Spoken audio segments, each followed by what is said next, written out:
वर्षमा 2-3 पटक चाहिँ बारीमा उसमा यसरी तोरी पाइन्छ।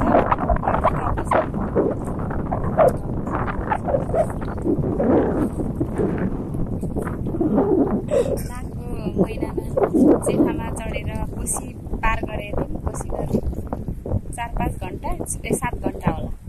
आज त दिनभरि नै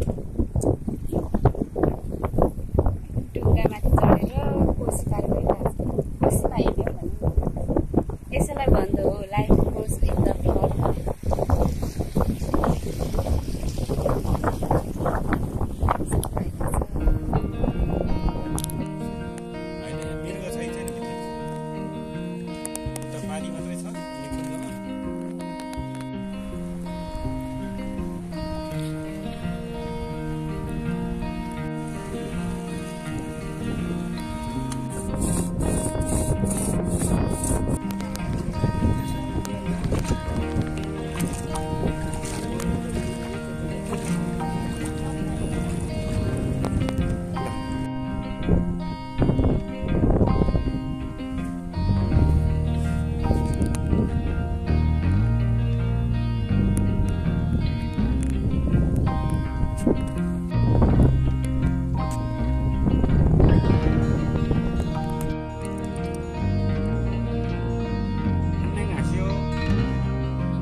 दाउरा खिच्ने आमाहरूको कथा गरेर ढुङ्गा चढेर फर्किँदैछ।